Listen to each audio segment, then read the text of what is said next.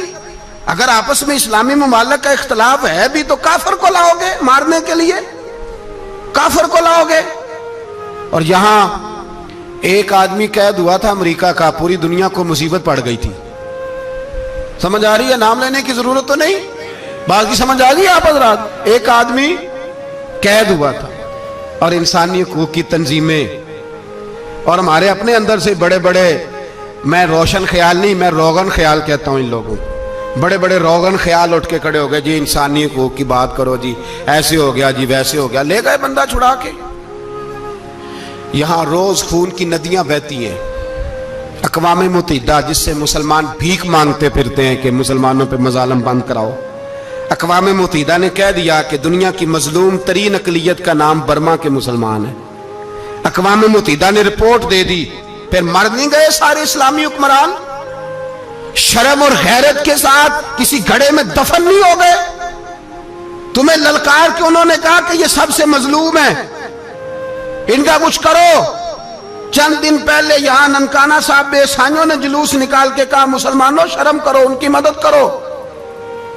Pope بول پڑا، pope ایسانیوں کہا کہ مسلمانوں کہاں ہو، کدھر ہو تم، ان کی مدد کرو، نکلو ظلم ہو رہا ہے. پوری دنیا چیخی. آپ کے ملک میں آ کے امریکہ ڈرون حملے کر جائے تو آپ کی وزارت داخلہ کو بعد میں ہوش آتا ہو ہمیں تو پتہ نہیں چلا، ہم تو سوئے ہوئے تھے، وہ حملہ کر گیا. اور عالمی قوانین کی مخالفت کر کے برما کی حکومت کہتی ہے کسی صحافی کو بھی ہم اندر نہیں جانے دیں گے، ہمارا ذاتی معاملہ ہے. ایسے بے شرم لوگوں کو اپنا نمائندہ بناتے ہو، انہیں ہوش تک نہیں اس بات کی. ہم نے کلمہ پڑھا ہوا ہے نبی پاک صلی اللہ علیہ وسلم کا، میرے رسول پاک سید عالم نور مجسم صلی اللہ علیہ وسلم نے جو لوگ تیار فرمائے. نیند تو نہیں آ رہی آپ حضرات؟ نبی پاک نے جو لوگ تیار فرمائے، حضرت کعب بن مالک رضی اللہ تعالیٰ، حضور نے فرمایا چلو تبوک پہ میرے ساتھ، سارے چلو، سب تیار ہو گئے. حضرت کعب بن مالک فرماتے ہیں مجھے گھوڑا بڑا دوڑانا آتا تھا، نیزہ بڑا چلانا آتا تھا، تلوار کا میں بڑا دھنی تھا، میں مالدار بھی تھا، میرے پاس بڑی وسائل تھے. حضور چلے گئے تو میں نے جی بخاری ہے، فرماتے ہیں میں نے سوچا کہ میں چلا جاؤں گا، کل میں گھوڑا دوڑاؤں گا، میں نے پیچھے پہنچ جانا.